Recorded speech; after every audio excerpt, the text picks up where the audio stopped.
بسم اللہ الرحمن الرحیم، پروفیسر اختلاف رائے کے ساتھ میں ہوں افتخار کاظمی۔ کبھی کبھی کوئی بات ایسی بھی ہوتی ہے جو حالات و واقعات کی غمازی کرتی ہے اور دلوں کو چھو جاتی ہے۔ وزیر اعظم آزاد کشمیر نے آج یوم یکجہتی کشمیر کے حوالے سے جو مرکزی تقریب تھی اس میں ایسی ہی خوبصورت بات کی جب انہوں نے وزیر اعظم سے کہا کہ وہ اس ملک کے بڑے بنیں، اپنی باہیں پھیلائیں اور یہ ملک جو تقسیم ہو رہا ہے اس کو تقسیم ہونے سے بچائیں۔ بیسٹ کشمیری آپ سے گزارش، آپ سے اپیل کرنا چاہتا ہوں، نیشنل ریکنسیلیشن کرے پاکستان، اوپر کریں اپنے آپ کو، سب کو اپنے ساتھ، سب کو اپنا دامن کھولے، اپنا سب کو ملایا پورے ملک کا اکٹھا کریں۔ یہ میری آپ سے، اب میرا پتہ پرابلم کیا ہے؟ پرابلم یہ ہے کہ اپنے بھی خفا، مجھ سے بھی بیگانی بھی ناخوش، میں زر حلال کو کبھی کہہ نہ سکا تھا، کبھی کو ناراض ہو جاتا مجھ سے، کبھی کو رہ نہیں سکتا ہوں میں بات کیے بغیر، میری بات کو لوگ دوسرا مطلب بنا لیتے۔ ہم سب آپ کے ساتھ، آپ پاکستان کے وزیر اعظم ہمارے قابل احترام ہیں، ہم بھی آپ سے کوئی توقع رکھنا چاہتے ہیں۔ یہ ٹی وی ٹاک شوز میں ہی لڑائی جھگڑیاں بند کروائیے جناب وزیر اعظم، یہ بہت قوم تقسیم۔ وزیر اعظم آزاد کشمیر نے قوم کی دکھتی رگ پر ہاتھ رکھ دیا ہے۔ سیاسی اتفاق رائے، قومی اتفاق رائے یہ ملک کی ضرورت ہے۔ سیاسی عدم استحکام اور ذاتی انتقام کے تاثر نے ملک کو انتہائی نازک موڑ پر لا کھڑا کیا ہے، جہاں اس بات کی ضرورت ہے کہ ہوش سے کام لیا جائے۔ نفرت کی سیاست نے آج پاکستانی قوم کو تقسیم کر کے رکھ دیا ہے۔ خود خان صاحب نے یوم کشمیر پر آج جو تقریر کی اس میں انہوں نے یہی کہا کہ نفرت کی سیاست کبھی دیر پا نہیں ہوتی، نفرت کی آئیڈیالوجی کبھی نہیں چلتی، لیکن بدقسمتی سے یہ بات وہ اپنے حوالے سے بالکل تسلیم نہیں کرتے کہ وہ خود بھی اس پر عمل پہ رہا ہے۔ ہاں صاحب سے پوری قوم نے بار بار التجا کی اور آج بھی ہاتھ جوڑ کر التجا کر رہی ہے کہ خدا کے لیے وہ اس ملک کے وزیر اعظم ہے تو سب کے وزیر اعظم بنے، قوم کے لیڈر بنے، صرف ایک سیاسی جماعت کے نہیں۔ وزیر اعظم کے نظریات سے، پالیسی سے لاکھ اختلافات، لیکن اس بات سے، اس حقیقت سے کسی کو انکار نہیں کہ وہ پاکستان کے تمام عوام کے 22 کروڑ عوام کے وزیر اعظم ہیں، ان کے بھی جنہوں نے انہیں ووٹ دیا اور ان کے بھی جو ان کے سیاسی مخالفین بھی ہیں اور ان کے بھی جو ان کے ہاتھوں اس وقت مہنگائی کی چکی میں پس رہے ہیں۔ لیکن وزیر اعظم آزاد کشمیر کی اس پیشکش کا وزیر اعظم نے جو جواب دیا وہ آپ بھی سن لیں۔ میرا کوئی ذاتی کسی سے لڑائی نہیں ہے، مسئلہ یہ ہے کہ اگر میرے گھر میں کوئی چوری کرتا ہے اور میرے گھر کو مقروض کر دیتا ہے تو کیا میں اسے دوستی کر لوں؟ کہ میرا آج ملک جب میں ایک ادارہ کھول کے دیکھتا ہوں اس کے پیچھے کرپشن ہے۔ یہ ذاتی لڑائی نہیں ہے، یہ میرے ملک کی لڑائی ہے۔ چائنا جو آج اوپر ترقی کر گیا، 450 وزیروں کو انہوں نے جیل میں ڈالا ہے 5 سالوں میں، وہ اتنا کامیاب ملک تھا نا، ان کو نہیں ضرورت، نہیں کرپشن کے پیچھے جاتے۔ اور اسی طرح آج امریکہ کے اندر آپ دیکھیں یا کوئی بھی ملک پر 30 سال کے بعد وہ جن لوگوں نے کرپشن کیا ان کو پکڑ کے جیل میں ڈالتے ہیں۔ ہاں سب کہتے ہیں کہ میرے گھر میں چوری ہوئی ہے، میں چوروں سے ہاتھ نہیں ملا سکتا۔ تو پہلی بات تو یہ ہے کہ خان صاحب یہ ملک صرف آپ کا گھر نہیں ہے، یہ ملک ان کا بھی گھر ہے جنہیں آپ چور چور کہہ رہے ہیں، اور گھر والے اگر چوری کریں تو اس کی سزا گھر کے دیگر افراد کو نہیں دی جاتی، نہ چوری کرنے والے کو گھر سے نکالا جاتا ہے۔ ہاں سب دنیا کو تو آپ یہ پیغام دیتے ہیں کہ نفرت کی سیاست کو ختم کر دیں، لیکن خود اس بات کو سمجھنے سے اللہ جانے کیوں قاصر ہے۔ جو کچھ آپ کر رہے ہیں، جو کچھ حکومت کر رہی ہے، اسے بھی لوگ نفرت، تعصب اور انتقام ہی سمجھ رہے ہیں۔ ہاں سب پر تنقید ان کی پالیسی، اقدامات، گورننس کی وجہ سے ہوتی ہے، ان کی خامیوں اور کمزوریوں کے حوالے سے ہوتی ہے، لیکن خان صاحب کو اس چوری کی تو فکر ہے جو پتہ نہیں ہوئی بھی ہے کہ نہیں، کیونکہ نہ چوری ثابت ہو رہی ہے نہ کوئی چور پکڑے جا رہے ہیں، لیکن ان چوروں کی جو ان کی آنکھوں کے سامنے عوام کی جیبوں سے کبھی گندم کے نام پہ، کبھی آٹے کے نام پہ، کبھی چینی کے نام پہ، کبھی ادویات کے نام پہ چوریاں کر رہے ہیں، کبھی ڈیم فنڈ کے نام پہ پیسے کھا رہے ہیں، وہ خان صاحب کو نظر نہیں آتے۔ خود خان صاحب نے ایف آئی اے کو بیرونی قرضوں میں ہیرا پھیری کی تحقیقات کا حکم دیا تھا، ایک بہت بڑا کمیشن بنایا تھا، وہ رپورٹ بھی آ چکی ہے، اور وہ یہ رپورٹ بتاتی ہے کہ جتنا قرضہ لیا سابقہ حکومتوں نے وہ قومی خزانے میں گیا، اس میں 1 ارب 1 روپے کی بھی چوری نہیں ہوئی۔ اس کے باوجود خان صاحب کی ضد یہ ہے کہ وہ اپنوں سے ہاتھ نہیں ملائیں گے مگر غیروں کے لیے جان بھی حاضر ہے۔ چاہے خان صاحب وزیر اعظم راجہ فاروق حیدر کی اس بات کو جو میرے نزدیک گولڈن ورڈ تھی وہ مانے یا نہ مانے، مگر ہم کشمیریوں کے ساتھ کھڑے ہیں اور کھڑے رہیں گے۔ اسی سے ریلیٹڈ گفتگو کر رہے ہیں ہمارے دوست رپورٹر میں، اور کاف لیگ اور حکومت کی اتحادی جماعتوں میں جو اس وقت پولیٹیکل کنفیوژن ہے اسی پر بات کر رہے ہیں۔ Watch this. کیا چودھری پرویز الہی صاحب یہ کہہ رہے ہیں کہ ان کو وزیر اعلیٰ بنا دیا جائے؟ نہیں، وہ یہ کہہ رہے ہیں کہ بزدار کا تجربہ جو ہے 1.5-2 سال کا یہ بری طرح ناکام ہوا ہے، اور میرا جو ماڈل تھا جب میں وزیر اعلیٰ پنجاب تھا چودھری پرویز الہی، اس وقت بہتر ارینجمنٹ تھے، اور اگر میرا مقابلہ شہباز شریف سے کیا جائے تو میں ہینڈز ڈاؤن بہتر نظر آؤں گا۔ یہ ان کا ویو ہے۔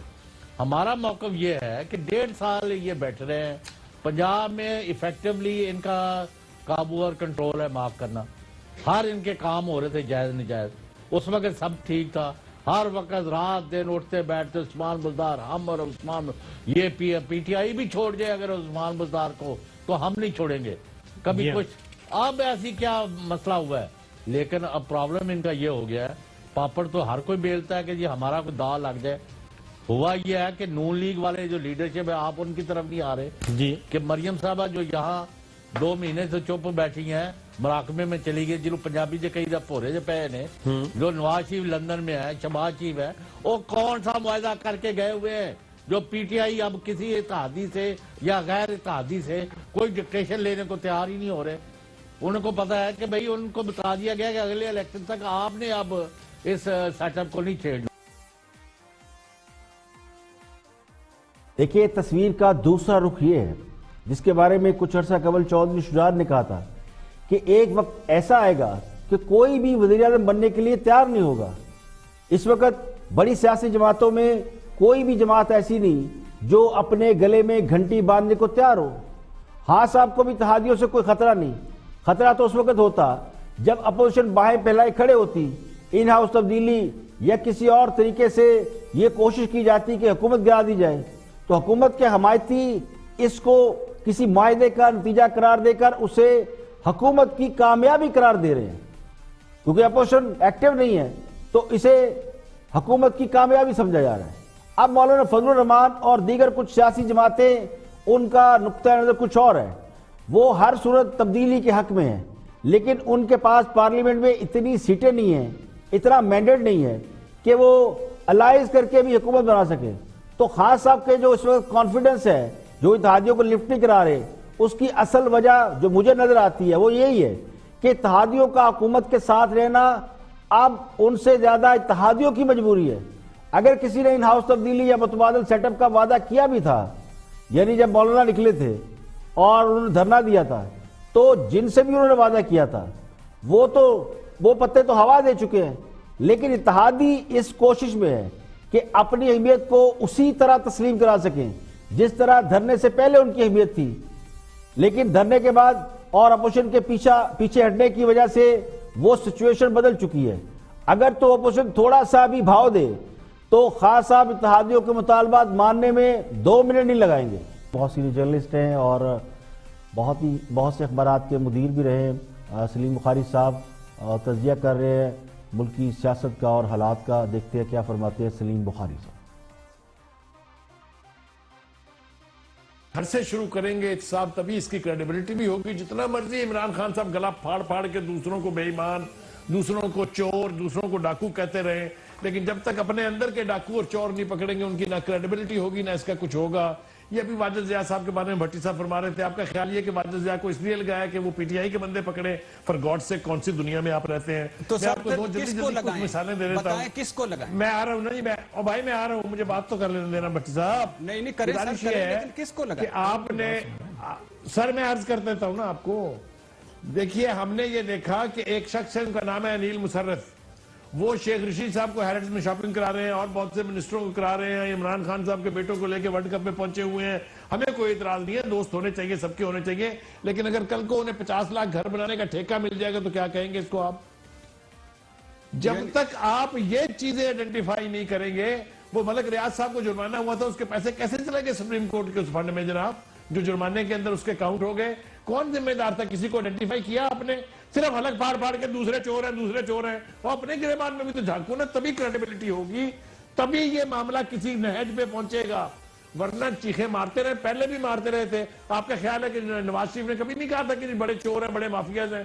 زرداری صاحب نے کبھی نہیں کہا تھا, سب نے کہا تھا. لیکن کیا کیا؟ جب تک آپ نہیں کریں گے, اس کا مطلب یہ ہے کہ آپ اس کارٹل کے, اس مافیا کے حصہ ہیں. دیکھیے, خان صاحب کی کریڈیبلٹی پر جو سب سے بڑا کوسچن مارک ہے وہ یہی ہے کہ انہوں نے جس احتساب کا, اکاؤنٹیبلٹی کا نعرہ لگایا, خود کو اور اپنے ساتھیوں کو اس سے بچا لیا. جس مافیا کا وہ رونا روتے ہیں وہ خود ان کی بغل میں بیٹھا ہوا ہے. جس نااہلی اور انکمپیٹنس کی وہ باتیں کرتے ہیں وہ خود ان کے قریبی لوگوں میں نظر آتی ہے جو بڑے بڑے عہدوں پر بیٹھے ہوئے ہیں. کانفلکٹ آف انٹرسٹ سب سے زیادہ ان کے یہاں نظر آتا ہے. مالدار لوگوں سے اپنے اوپر خرچ کراتے ہیں اور پھر وہی مالدار لوگ ہمیں مال بناتے ہوئے نظر آتے ہیں. تو اس سے لگتا ہے کہ ہاتھی کے دانت کھانے کے اور دکھانے کے اور ہیں. اگر خان صاحب نے یہ سب کام نہ کیے ہوتے تو کسی کو ان پر اس حوالے سے انگلی اٹھانے کی ضرورت ہی نہیں تھی. خان صاحب جتنے سمارٹ ہیں, اونچے لمبے ہینڈسم ہیں اور بھرپور شخصیت کے حامل ہیں, تو پرسنالٹی وائز ان کو 100 میں سے 100 نمبر دیے جا سکتے ہیں. اسی وجہ سے پوری قوم ان کو ہیرو سمجھتی تھی, ان پر مرتی بھی تھی, اب بھی مرتی ہے. لیکن اصل معاملہ کال و فیل کے تضاد کا ہے. کال و فیل کے تضاد کی وجہ سے ہی ان پر سوالات اٹھتے ہیں. انہوں نے صاف چلی شفاف چلی کا نعرہ لگایا, لیکن اقتدار میں آتے ہی ان کی ساری باتیں جو وہ آنے سے پہلے کرتے رہے اب بھی وہی باتیں کرتے ہیں, لیکن پریکٹیکلی وہ اس کے بالکل مختلف ہیں. تو اصل مسئلہ ان کی تضاد بیانی ہے. اگر خان صاحب نے کچھ کہا نہ ہوتا, کوئی وعدہ نہ کیا ہوتا, لوگوں کو امید آس نہ دلائی ہوتی, تو لوگ شاید مایوس بھی نہ ہوتے. لیکن چونکہ خود انہوں نے امیدوں کے پہاڑ کھڑے کیے, اب وہ امیدیں پوری نہیں کر پا رہے, تو لوگوں کا ان پر کانفیڈنس جو ہے وہ آہستہ آہستہ, میں یہ تو نہیں کہتا ختم ہو رہا ہے, لیکن شیک ضرور ہو رہا ہے. اور مہنگائی سے تنگ عوام کے لیے ایک اور بری خبر یہ ہے کہ مہنگائی کا ایک اور سونامی منہ کھولے تیار کھڑا ہے. حکومت کو ٹیکس وصولی میں کمی کا سامنا ہے, جسے مزید ٹیکسوں کے ذریعے پورا کرنے کا فیصلہ کیا گیا. ٹیکس خسارہ دور کرنے کے لیے اس بات کا امکان ہے کہ حکومت اگلے چند دنوں میں منی بجٹ لائے گی. آئی ایم ایف نے ٹیکس خزانہ میں کمی سے انکار کر دیا ہے. حکومت کو اگلے 2 ماہ میں 1110 ارب روپے کا ٹیکس جمع کرنے کا ہدف دے دیا گیا. حکومت کو آئی ایم ایف سے حاصل کیے جانے والے قرضے کی شرائط کے مطابق 31 مارچ تک تقریباً 3520 ارب روپے ٹیکس اکٹھا کرنا ہے.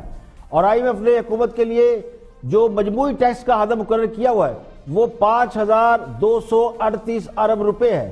جنوری 2020 تک حکومت کو 3520 ارب روپے ٹیکس جمع کرنا تھا, لیکن حکومت اب تک مشکل سے 2400 ارب روپے ٹیکس جمع کر پائی ہے. پاکستان نے آئی ایم ایف حکام سے ٹیکس وصولی کے ہدف میں نظر ثانی کا مطالبہ کیا ہے. ایف بی آر کے مطابق حکومت اپنے تمام ہنر اور جوہر آزمانے کے باوجود بھی ٹیکسوں کا ہدف پورا نہیں کر سکتی.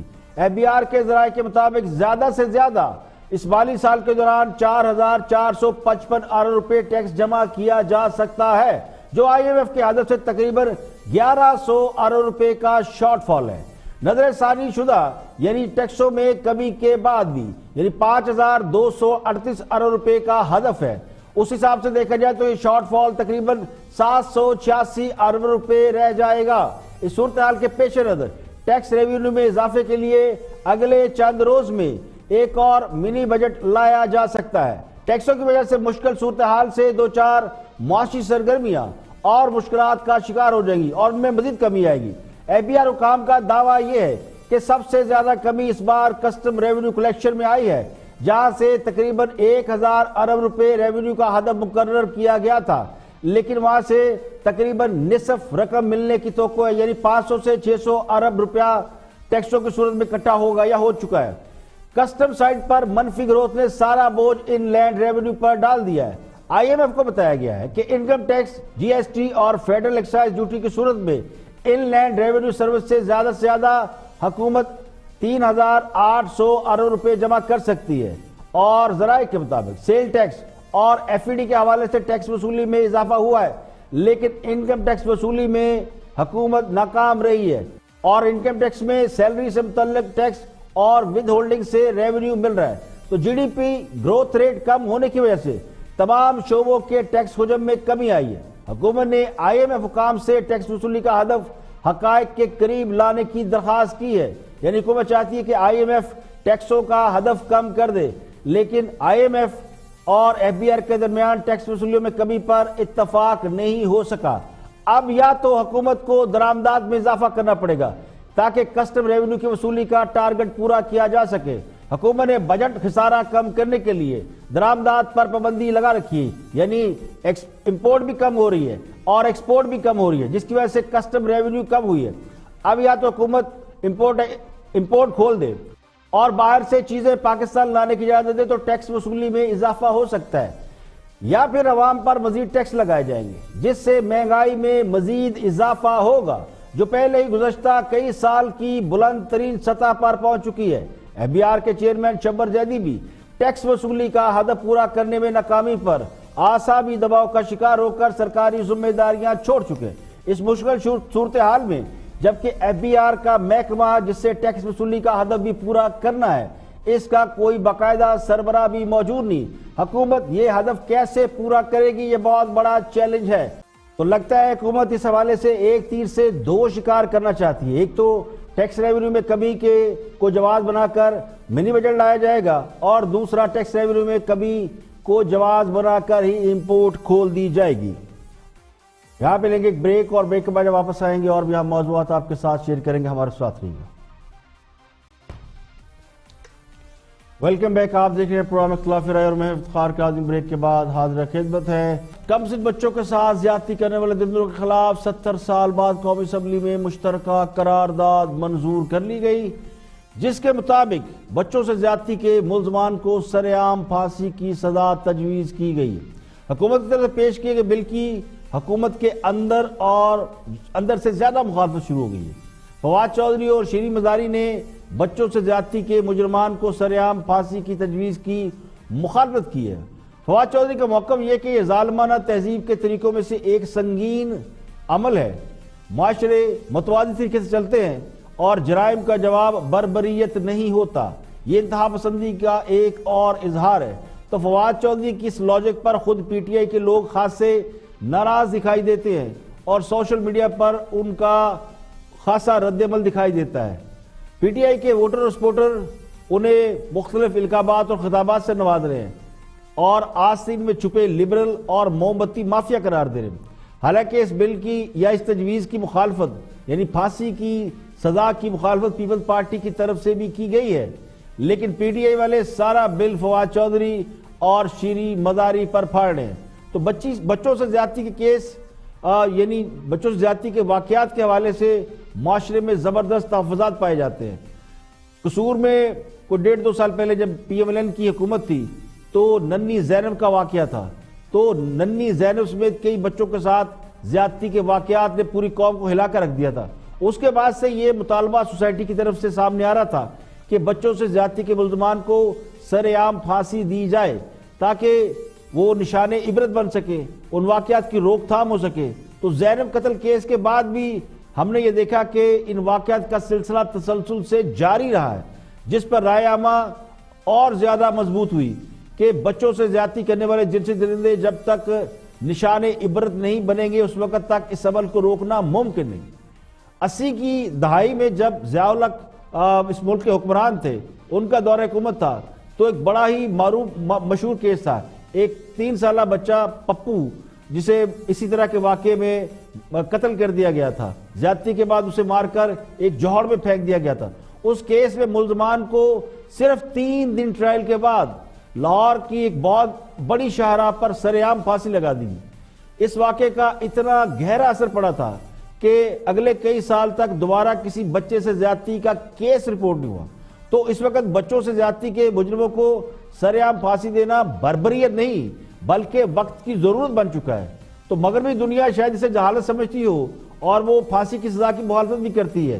اس لیے روشن خیال اور لبرل ماڈرن جماعتیں اس کی مخالفت کرتی رہتی ہے تاکہ مغرب کو خوش رکھا جا سکے. تو محض مخالفت کی بنیاد پر فواد چودھری اور شیریں مزاری اس وقت بری طرح تنقید کی زد میں ہے اور حکومت کے اندر اس پر یعنی اس بل کے معاملے پر ڈویژن نظر آتی ہے. نثار گفتگو کر رہے ہیں رپورٹ کارڈ میں، ان سے یہ سوال پوچھا گیا تو دیکھتے ہیں. بات یہ ہے کہ نواز شریف بگڑے بچے کی طرح بہیو کر رہا ہے چونکہ وہ بگڑا ہوا بچہ ہے. یہ جو ابھی کہہ رہی تھی بی بی اپنا بے نظیر کہ جی واپس آ جائیں گی، تو حسن ظن بہت اچھی بات ہے، بہت یہ باوقار بات ہے جو بات انہوں نے کی ہے. لیکن پرابلم یہ ہے کہ بہت سارے تو گئے تھے واپس آنے کے لیے لیکن واپس آئے نہیں. بہرحال آپ کے سوال کا جواب یہ ہے کہ ہر وہ سہولت، ہر وہ چھوٹ نواز شریف کو ملنی چاہیے جو باقی مجرموں اور ملزموں کو ملتی ہے، اور اگر ایسا نہیں تو خدا کی قسم مکمل بربادی کے لیے تیار رہو، چونکہ یہ میرے حضور کا حکم ہے. یہ قرآنک وزڈم کا نچوڑ ہے.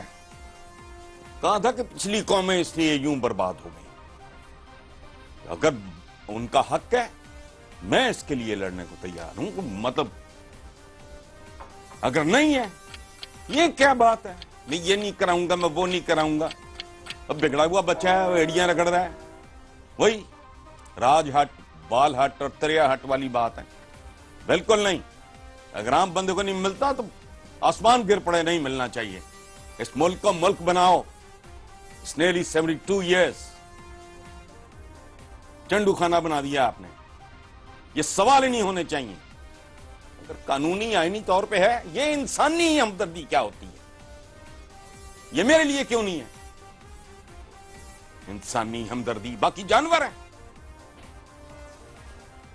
پلیز حق بنتا ہے تو ملے، ضرور جائے، نہیں تو ہرگز نہیں. جنہیں صرف اس سوال سے تکلیف ہو گئی ہے کہ مریم نواز کو انسانی ہمدردی کی بنا پر باہر جانے دیا جائے، اور اگر عدالت نے مریم نواز کو باہر جانے کی اجازت دے دی تو پھر ان کی حالت کیا ہوگی؟ خود کو نوچتے پھریں گے. اختلاف نظریاتی ہوتا ہے، ذاتی نہیں ہوتا. لیکن وہ لوگ جنہیں شریف خاندان سے ذاتی اختلاف ہے، وہ کیوں چاہیں گے کہ شریف خاندان کو ذرا سا بھی ریلیف ملے؟ تو ان کا لب و لہجہ صاف چگلی کھاتا ہے کہ بھرے پڑے ہیں. اب سوال یہ ہے کہ اگر 3 بار اس ملک کے وزیر اعظم رہنے والے کو عدالت کی بات کرو، عدالت انسانی ہمدردی کی بنیاد پر باہر جانے کی اجازت دے سکتی ہے، تو پھر اس کی بیٹی کو انسانی ہمدردی کی بنا پر باہر جانے کی اجازت کیوں نہیں دے سکتی؟ تو عقل کے اندوں کو اتنی بات تو معلوم ہونا چاہیے کہ اگر کوئی شخص 3 بار اس ملک کا وزیر اعظم رہا ہے اور اس کے خلاف سیاسی بنیادوں پر مقدمات قائم کیے گئے ہیں، اور یہ بھی تاثر موجود ہے پبلکلی کہ اس کی سزا بھی سیاسی ہے، قانون و انصاف کے تقاضوں کے عین مطابق نہیں ہے، تو پھر بھی لوگ عدالت کا فیصلہ تسلیم کرتے ہیں، اور عدالت بقول آپ کے ایک مجرم کو باہر بھیج چکی ہے، تو پھر اس کی بیٹی کو اسی اصول کے تحت باہر جانے کی اجازت دے دینی چاہیے. اگر کسی کو اس بات کا خدشہ ہے کہ مریم نواز بھی جا کر واپس نہیں آئیں گی، تو اسے یہ بھی سمجھنا چاہیے کہ جلا وطنی بھی ایک بہت بڑی سزا ہے، بلکہ بہت ہی بڑی سزا ہے، کوئی انعام نہیں ہے. تو مریم نواز کو پاکستان میں رکھ کر کون سا قارون کا خزانہ مل جائے گا، سوائے اس بات کے کہ آپ انہیں فتح کی ٹرافی کے طور پر یرغمال رکھ سکیں. آگے بڑھتے ہیں اور اب پی ٹی آئی کے رہنما ہیں ڈاکٹر عامر لیاقت گفتگو کر رہے کامران شاہد کے ساتھ آن دا فرنٹ میں. Watch this.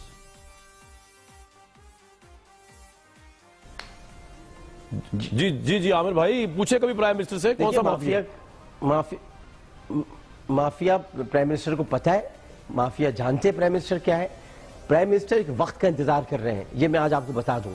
آج میں آپ کے پروگرام میں آن ریکارڈ یہ بات کہہ رہا ہوں، وقت کا انتظار کر رہا ہے عمران خان، ایک خاص وقت کا انتظار کر رہا ہے. دیکھیے آپ لوگ عمران خان، میں میری پارٹی کا سربراہ ہے، میرا کیپٹن ہے، میں اس کے ساتھ ہوں، میں جانتا ہوں وہ انتظار کر رہا ہے ایک وقت کا. آپ سمجھتے ہیں کہ وہ نہیں بتائے گا؟ وہ کچھ نہیں بتائے گا آپ کو؟ وہ سب چیزیں بتائے گا. لیکن ہر چیز کا آپ یہ عامر بھائی لوگ مر رہے ہیں چینی کے مد میں, آٹے کی مد میں, سبزیوں کی مد میں, تو کب بتائیں گے کیا پکڑ لیں ان کو مافیا کو؟ یہ بہت دیر تک نہیں جائے گا معاملہ, یہ بہت لمبا نہیں جائے گا, یہ بہت لمبا نہیں جانے والا ہے معاملہ, یہ بہت کچھ دنوں کی بات ہے بس. اب کچھ دنوں کی بات ہے کہ بڑے بڑے نام افشا ہوں گے, آپ کو ایک بات پتہ ہے عامر بھائی, آپ تو عالم دین بھی ہیں, میں ہسٹری کا سٹوڈنٹ ہوں صرف. یہ کرمنل نیگلیجنس ہے کہ پرائم منسٹر کو ان تمام مافیاز کا پتہ جنہوں نے عوام کا جیرا دھوبر کیا ہوا ہے, اور پرائم منسٹر بھی انتظار کر رہے ہیں وقت کا. فوج ان کے ساتھ, ایجنسیاں ان کے ساتھ, ایف آئی اے ان کے ساتھ, پولیس ان کے ساتھ. پرائم منسٹر کو یہ بھی پتہ ہے, پرائم منسٹر کو یہ بھی پتہ ہے کہ کفر کی حکومت قائم رہ سکتی ہے, ظلم کی حکومت قائم نہیں رہ سکتی. پرائم منسٹر یہ بھی جانتے ہیں. لیکن پرائم منسٹر آپ جس وقت کو سمجھ رہے ہیں کہ بہت دیر بعد بتائیں گے, ابھی آپ دیکھ لیں گے کچھ دنوں میں ہی, یہ اس مہینے ہی دیکھ لیں گے آپ. فروری ختم نہیں ہوگا اور آپ کو بہت سارے نام سامنے نظر آ جائیں گے. اس میں آپ کی پارٹی کے لوگ بھی آ سکتے ہیں. کون لوگ ہیں جنہوں نے پارٹی کے لوگ بھی آ سکتے ہیں اس کے اندر؟ یقیناً. کیوں, احتساب تو سب کا ہونا چاہیے نا. یہ ہوتی ہے بات جی, یہ ہوتی ہے بات. مصدق صاحب مزہ آیا آپ کو, یہ ہوتا ہے احتساب. سوال یہ کہ جس حاکم وقت کو یہ علم ہو کہ مجرم کون ہے, قاتل کون ہے, اور وہ مصلحتاً خاموش رہے, اور جواز یہ دیا جائے کہ وہ کسی خاص وقت کا انتظار کر رہا ہے, تو اس سے بڑا مذاق اور نہیں ہو سکتا.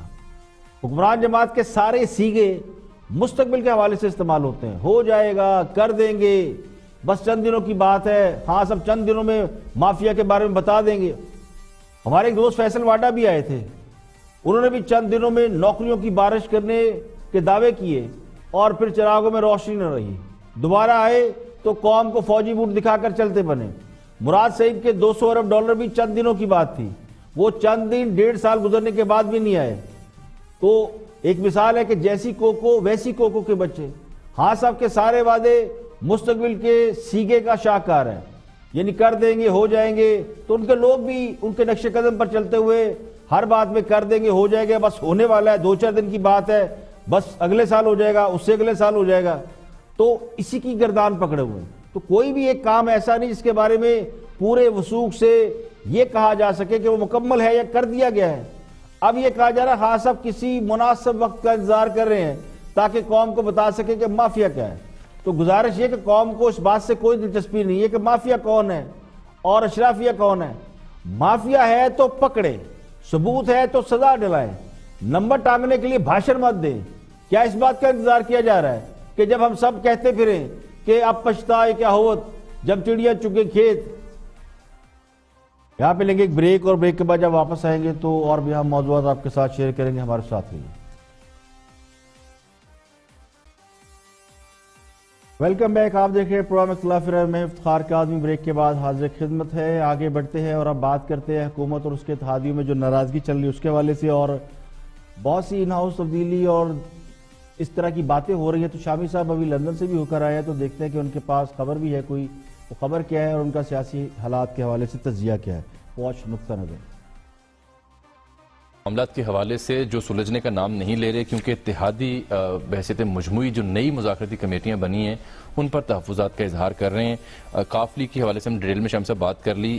بی این پی مینگل بھی نئی کمیٹی کے حوالے سے مطمئن نہیں ہے, اور چیئرمین سینٹ جو گئے تھے وہاں پہ 90 بہادر آباد میں ملاقات کرنے کے لیے متحدہ کے رہنماؤں سے, تو وہ بھی کوئی نتیجہ خیز ثابت نہیں ہو سکے, کیونکہ خالد مقبول صدیقی صاحب تو واپس آنے کو تیار نہیں ہے. بلکہ میں نے تو سنا ایک وزارت اور مانگ رہے ہیں, تو کہتے ہیں فروغ نسیم صاحب کی جو وزارت ہے وہ ہماری تو نہ وہ ان کی نہیں ہے. ٹھیک ہے, یہ تو خود اپنی مرضی سے خاص صاحب نے ان کو وزیر قانون مقرر کیا. نہیں, اگر ان کی مرضی کی ہوتی تو فروغ نسیم صاحب نے جب متحدہ نے کیبنٹ چھوڑی تھی تو وہ بھی چھوڑ دیتے. نہیں, واضح ہو چکا تھا تب, مطلب وہ اس میں ان کو آزاد چھوڑ دیا ہے انہوں نے. اچھا سر, لیکن اب اس صورتحال میں اہم سوال یہ ہے کہ پاکستان مسلم لیگ نون سیاسی طور پر کہاں کھڑی ہے اور اس کی قیادت کیا سوچ رہی ہے. شہباز شریف صاحب کب آ رہے ہیں اور ان کے اب تازہ اہداف کیا ہوں گے؟ اب تو مسلم لیگ نون جو ہے نا, اس کو تو کچھ زیادہ کام کرنا نہیں ہے. میرے خیال اس کی نظر تو آئندہ انتخابات پر ہے, اور اس سے پہلے کسی تبدیلی پر نظر نہیں ہے. دیکھیے بظاہر دیکھیے یہ جو یہاں سے یعنی ایسی تبدیلی ایسی تبدیلی کہ جس میں جو آئندہ انتخابات کی راہ ہموار کرے. اچھا میرا خیال یہ تو ان کو اس کو تو وہ سپورٹ کریں گے جو میں نے اخذ کیا. ٹھیک لندن میں شہباز شریف صاحب سے کافی تفصیلی ملاقات ہوئی ٹھیک اور وہ انہوں نے بتایا کہ وہ فروری میں واپس آ جائیں گے. ٹھیک اسی مہینے یا نہیں آ رہے کیونکہ انہوں نے مقدمہ تو کر دیا وہ ڈیلی میل پر. جی دیکھیں نواز شریف یہ سمجھتے ہیں کہ اگر موجودہ حکومت ناکام ہوتی ہے اور اپنی مدت پوری نہیں کر پاتی کسی بھی وجہ سے اور نئے انتخابات ہو جاتے ہیں تو پھر مسلم لیگ نون انتخابی عمل کے ذریعے تبدیلی کا حصہ بن سکتی ہے. لیکن مسلم لیگ نون اس وقت یہ الزام اپنے سر نہیں لینا چاہتی کہ خان صاحب کو کسی غیر آئینی طریقے سے ہٹایا گیا یا ان کی راہ میں رکاوٹیں کھڑی کر کے انہیں کام نہیں کرنے دیا گیا. اس کے برعکس حکومت اگر اپنی ناکامیوں کے بوجھ سے گرتی ہے یا اپنی مقررہ مدت میں ڈیلیور نہیں کر پاتی تو وہ اپنی سیاسی موت خود مر جائے گی. لیکن کوئی بھی غیر جمہوری عمل انہیں دوبارہ زندگی دے سکتا ہے. تو مسلم لیگ نون یہ غلطی نہیں کرنا چاہتی.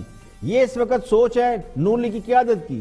حالانکہ نون لیگ کے اندر ایک دھڑا ایسا بھی ہے جو اس وقت ہر قسم کی تبدیلی کا حصہ بننے کے لیے بری طرح بے چین ہے, چاہے تبدیلی پنجاب میں کیوں نہ لائی جائے. لیکن نواز شریف اس کے خلاف ہے. وہ یہ سمجھتے ہیں کہ ہاں صاحب نے جتنے بڑے دعوے اور وعدے کیے تھے تو انہیں موقع ملنا چاہیے کہ وہ ان دعووں اور وعدوں کو پورا کر سکے.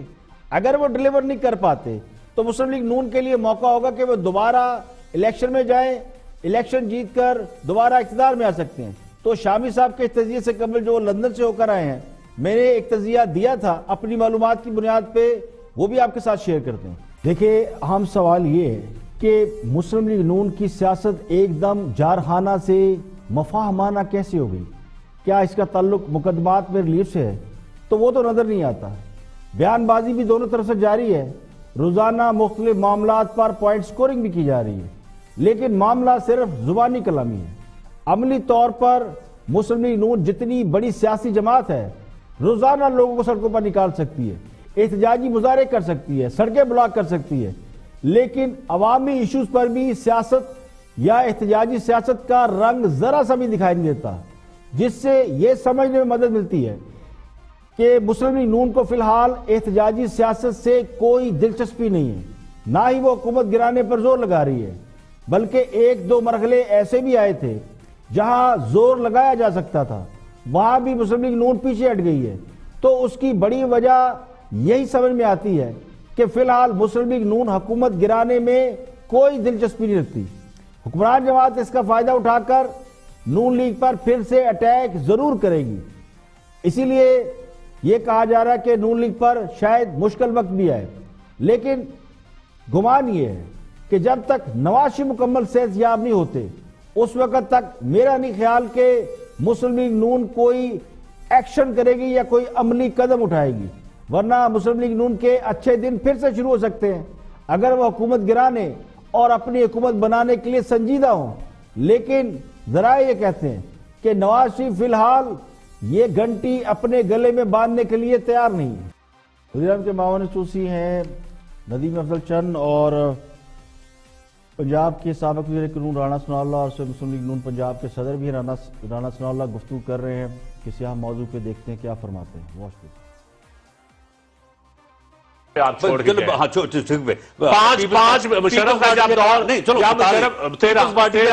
تیرہ 5 سے 13 سے 26 سر عمران خان ہم نے 5 سال میں 13 کیا, آپ نے 15 ماہ میں 11 کر دیا. بتائیں. عمران خان کی تقریر ہے جس دن انہوں نے چارج سنبھالا تھا کہ 30,000 ارب روپے قرضوں کا بوجھ لاد دیا.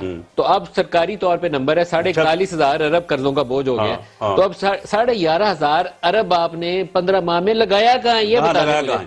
دیکھیں ان کے سود ادا کیے, ان کے سود ادا کیے, وہ کس کے ادا کر رہے تھے؟ ان کے لیے وہ قرضوں پہ سود ادا کیا. ہم نے اس کفالت پروگرام میں ڈبل اماؤنٹ کر دی. آن گوئنگ پروجیکٹس ان کے سارے مکمل کرنے کے لیے پیسے دیے. P S D P 1 trillion تک لے کے گئے. ہم نے کوئی ایسا کام نہیں کیا جس سے کچھ چوری کی ہو. نہیں چل رہی مان لیں, نہیں چل رہی. یہ ایک علیحدہ ٹاپک ہے. نہیں چلی تو کس نے چلانی ہے؟ آپ سے نہیں چل رہی. اچھا ان کو لا کے واپس چلانی ہے. ان سے کیا آپ سے نہیں چل رہی, اپنی ٹیم ٹھیک کریں. چل رہی آپ سے نہیں چل رہی. آپ ہاتھ کھڑے کریں. میں بالکل اکانومی کا بیڑا غرق کر دیا. نہیں بالکل بٹھا دیا, یہ ملک کا بٹھا دیا. بٹھا کے آپ نے ملک دیا, ہمارے حوالے کیا, تو نہ لیتے آپ پہ لگے ہوئے نہ لیتے. 100 دن پہلے آپ کو نہیں پتا تھا جو انہوں نے وہ 100 دن کا پروگرام دیا تھا, اس دن ان کو نہیں پتا تھا ان سے کہ کیا فیکشن فگر ہے. اس دن یہ کیا کہہ رہے تھے؟ آپ نے لگتا ہے چھپا کے چیزیں رکھی ہوئی تھی, ان کو بعد میں ان کے بھاگنا کوئی چیز چھپ سکتی ہے. بجٹ جو ہے وہ ساری بکس میں ہر چیز ہوتی ہے. ملک صاحب بھاگنا تو اسی طرح جس طرح آج ان کے لیڈران لندن بھاگ کے گئے, ورکر یہاں پہ جیلوں میں بھگت رہے ہیں, وہ وہاں بیٹھے ہیں. مریم بی بی جاتی عمرہ میں خاموشی کا روزہ رکھ کے بیٹھی ہوئی ہے. سن لیں, وہ کون سا استخارہ کر رہی ہے, چلا کر رہی ہے. میری آج ہی بات ہوئی ہے, میں نے ان کو بالکل خلوص کے ساتھ ان کے سامنے یہ بات رکھی ہے کہ اس وقت لوگوں کا یہ حال ہے اور اس طرح سے لوگوں کے جذبات ہیں.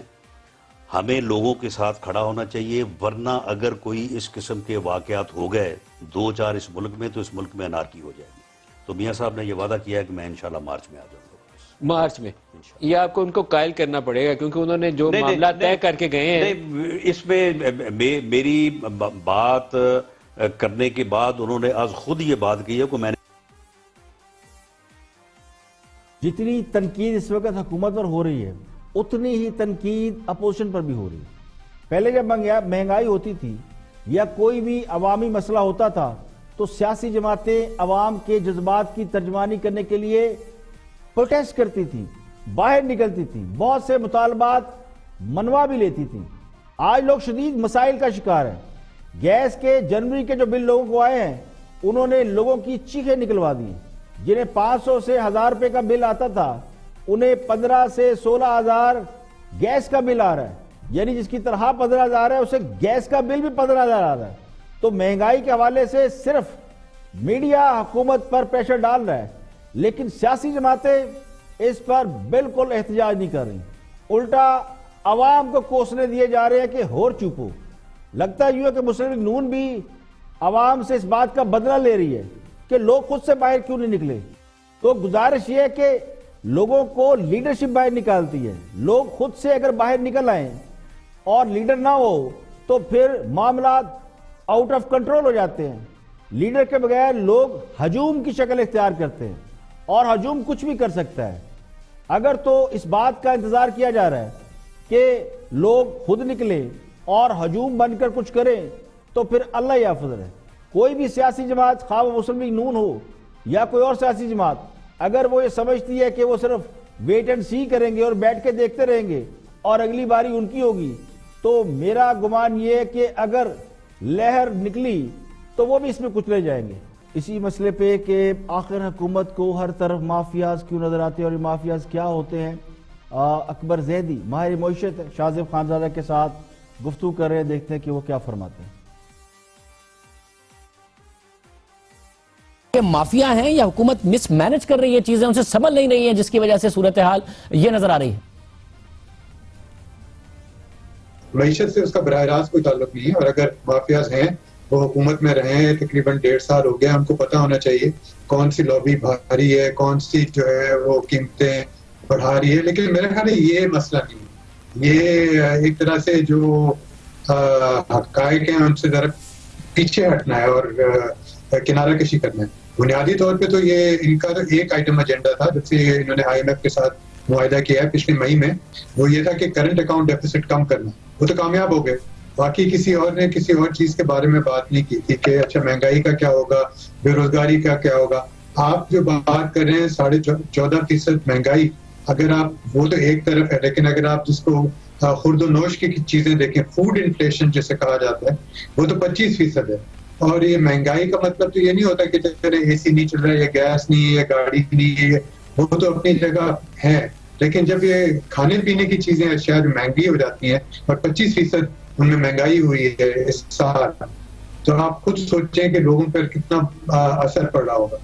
مافیاز ایک طرح سے یہ کہہ سکتے ہیں کہ نکمے لوگ ہیں, کام نہیں کر رہے, ان کی طرف رجحان نہیں ہے, دھیان نہیں دیا جا رہا. آج کی خبر جیسے آپ کو بھی پتا ہوگی کہ وہ SBR کے چیئرمین شاید ہٹ گئے یا چلے گئے, ان کی جگہ کوئی نئے کسی اور کا نام آیا ہے.